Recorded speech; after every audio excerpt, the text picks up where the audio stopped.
Hey traders, welcome to Charts and you know it. Hope everyone's having a very good Friday morning. This will be a different Friday than most. We have a 3-day weekend we're heading into. So just presume by shortly after lunchtime, folks are going to try to make it as best they can a 3.5-day holiday. That is the way the equity markets, the stock markets work going into a long weekend. People just want to get a jump start on it. Am I broadcasting in the wrong room? I am. Hang on. Hey, Sector Secrets, folks. Yeah, sorry about that. I'm in all the rooms today. All right, I think we're all set now. The whole gang's here. So shout out to my Sector Secrets Mastery Room, as well as the folks in Simpler Essentials and everyone on the YouTubes. All right. So, I can't, yeah, the Simpler Trading YouTube, my YouTube, and of course, my Twitter feed. I'm going to call it Twitter. I don't care what the heck Elon wants to call it. All right. So anyway, so I was mentioning that typically going into a long weekend, what happens is that after about lunchtime, we're probably going to see a more dramatic drop than normal in volatility and volume. People are going to check out. Not a lot of major decisions to be made. But what could traders be responding to before the 3-day weekend? And take a look. So we definitely want to be aware of the core durable goods orders reaction, which has already happened. If you're looking at a rather large 8:30 candle from this morning, if you're taking a look at the futures contracts and you're looking at what's happening on, say, a 5-minute chart, you'll probably see a candle that looks to be 2-3 inches tall on your screen. And that was the reaction to the 8:30 data. At 9:35, just after the bell, as if we need to hear from another one of them, but we've got the FOMC event of member Waller speaking shortly after the bell. But the big event this morning, despite core durable goods really trying to steal the show, you can see that huge candle there on that chart that I have to the far left. Ultimately, what we really do have that probably will be even bigger than core durable goods will be the University of Michigan data on consumer sentiment and really inflation expectations. That's the second part of that. That will likely be more of a mover because obviously any inflation metric is going to have some impact on what's going on. Now, for those of you wondering, Rog, why was that candle so large? What gives? Why the volatility? And you'll see when you scroll on down, I just refreshed the page. So take a look. So let's backtrack one step. Is bad data, negative data, a miss, still bullish to equities? And by and large, it has been.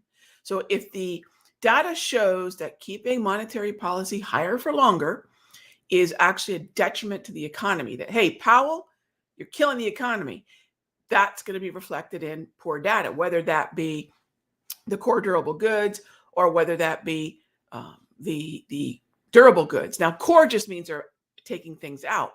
But wait a minute, Rob, isn't this better than expected? So here's where we have to ask ourselves whether or not just arbitrarily or generally, is bad data always going to be bullish? And here's the thing. We have to dig a little bit deeper. Why would we see this? This is actually sort of a sneaky inflation metric because what core durable goods tell us, as you can see right here, is the change in total value. So if that's going up, it's kind of an inflation metric, right? So if the inflation metric shows that, hey, this might be a sign of the inflation target getting slowly and slowly to where the Fed wants it, that should be good because that means the Fed can start cutting pretty soon. So remember, good is bad, bad is good is not always going to be the case. We have to ask ourselves, what is the data actually about? And if it does reflect possibly higher inflation, then that's great, right? That means onward and upward for the equity markets. And that's mostly what we saw. But again, we still have another hurdle to overcome, 2 hurdles to overcome at 9:35 with Waller and the University of Michigan numbers. All right, that being said, let's jump into, of course, the best part of our show is your questions. So if you have any, please type them in. Let me know what you're looking at. Let me know what time frame you're looking at. Let me know if you're looking to get in. Maybe you're already in and thinking about targets, what have you. So let's go ahead and jump in. First question up is Paul. How you doing, Paul? Good morning. XLF on the daily. You know, it's so funny you ask about the sectors.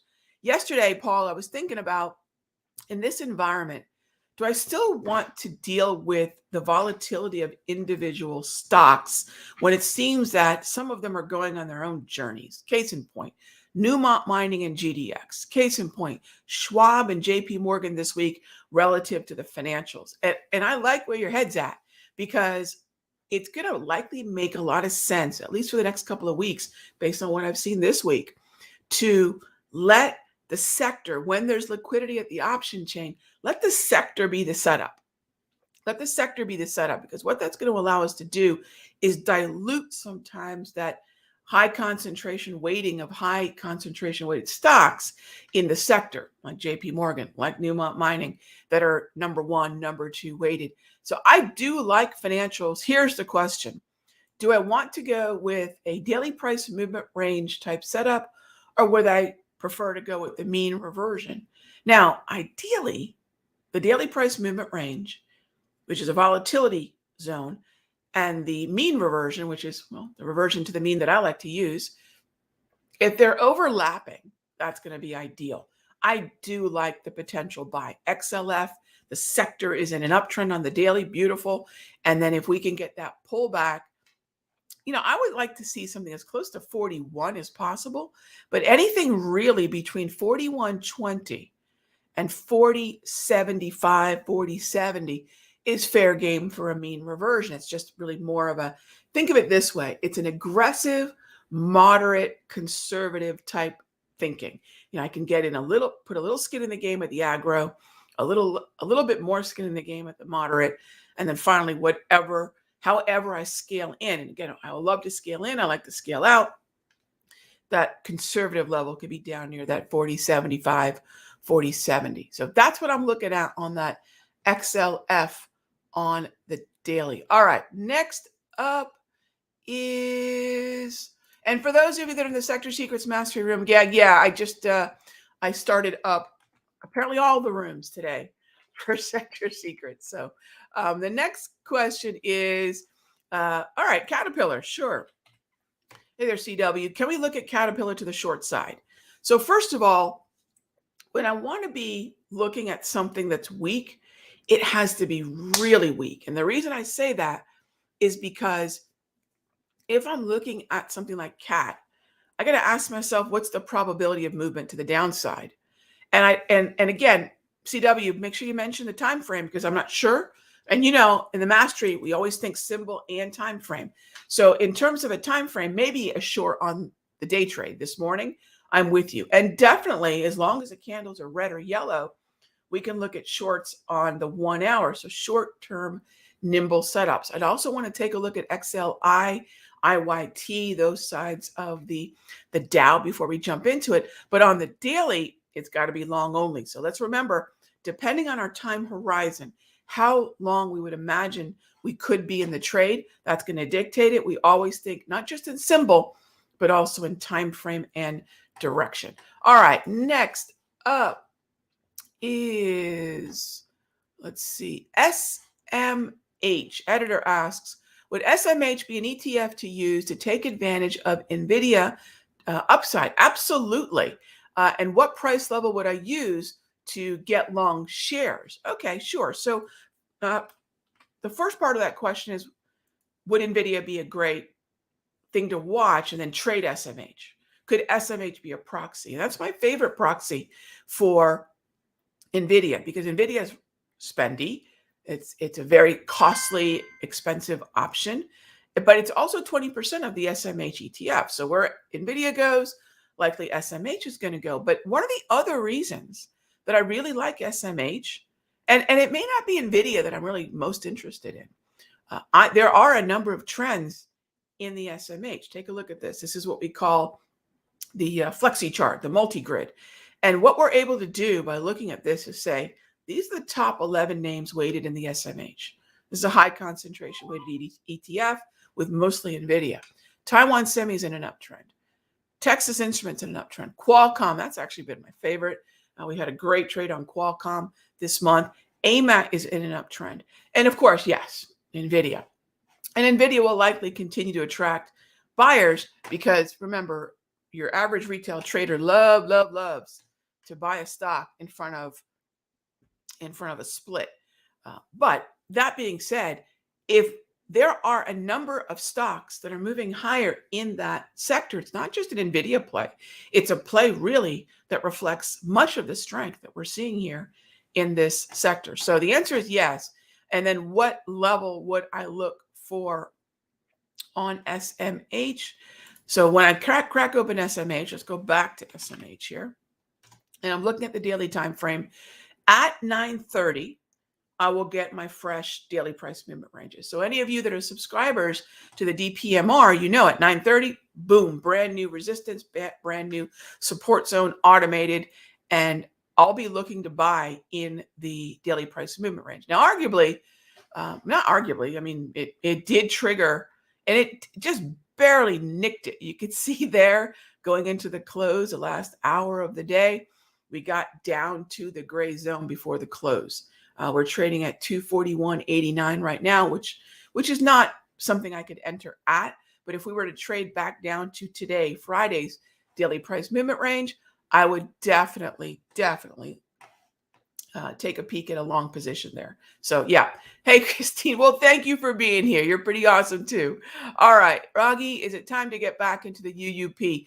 Jim, my issue with UUP is not that I want to be necessarily long or short Euro or US. I don't think we have a great bit of clarity here. My bigger issue with UUP is the cost of the options.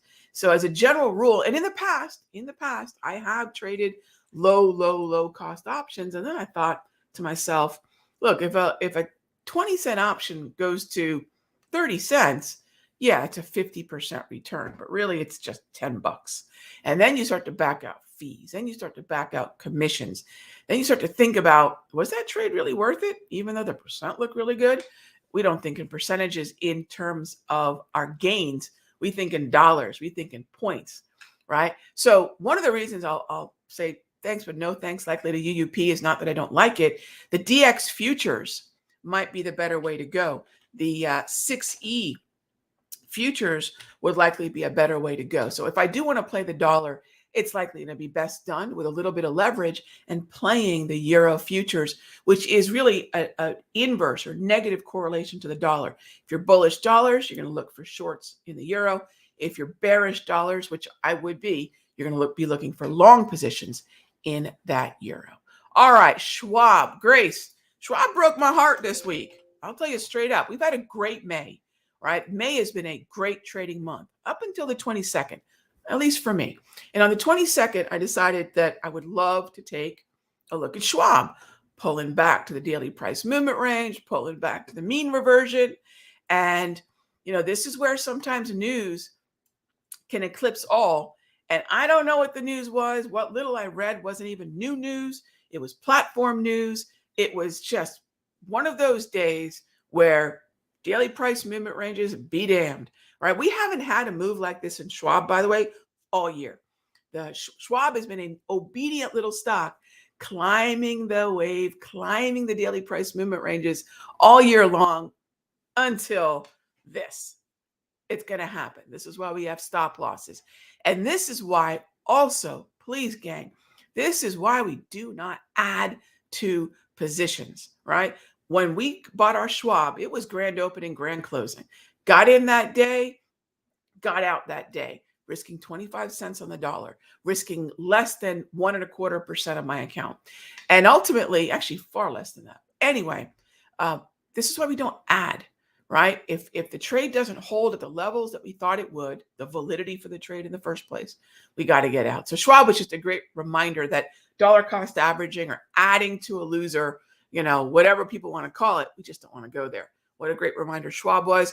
I'm going to leave Schwab alone. Grace, I've got no idea what's going on, but with this thing, I really don't. I'm sure there's some reason, but I don't need to wait around dollar cost averaging to find out. However, let's go back to the earlier question that Paul had about XLF. If we do like long positions in financials, and I do, then one of the best ways to dilute the effect of an individual stock's volatility is instead of playing the boat, the stock, we play the the tide. We play the ETF that stock is within. And that's where Schwab will make a lot of sense in that regard. All right, next up is from our essentials room. SJP is asking about Dell. Oh gosh, I haven't looked at Dell in a long time. Let's take a peek. So what's going on with Dell? Dell is in an uptrend. Dell would be fine for a mean reversion. I would even be open to something around 136 on a pullback for Dell. Now, you might say, Rog, we're trading at 156 right now. And that's fine. I'm not going to buy as it's moving higher. I'll want to take advantage of the movement lower, whether that be oversold bounces along a Darvis, which pretty much was what it did through April. See, these are the places that will be great support level triggered buys. But here's the thing. And one of the reasons I don't like to enter stocks that have been moving sideways for a long period of time. Yes, there is likely at some point going to be a momentum breakout. The challenge is this: a market can move, a stock can move, futures contract, ETF, you name it, can move sideways for a really long time. That's just a balance of supply and demand. There's no imbalance. Remember, trends are imbalance. When you have a balance of supply and demand, in this case, defined by the support and resistance, right? Remember, supply is what? Let's go back to economics 101. Supply is resistance, demand is support. That's it. So we could do something like this, but the problem is, especially if we're playing options, the time decay, which expiration we buy is going to be what the challenge will likely be, because it may not make the move and accelerate and appreciate in value before our expiration. So I will usually say, hey, sideways markets are fine, but if we can find a trend and then a little bit of a sideways market, not a longer term sideways market that's trying to trend. And let's look at this. This has been moving sideways since really the middle of March, and it's only now, halfway through May, finding a trend. So I would say, if you're looking at the history of the price behavior, if you're understanding that structure dictates strategy, and you're using something like what's on my screen here, the multi-structure, to do it, you realize, oh, this has been moving sideways for a while. It could keep right on doing it.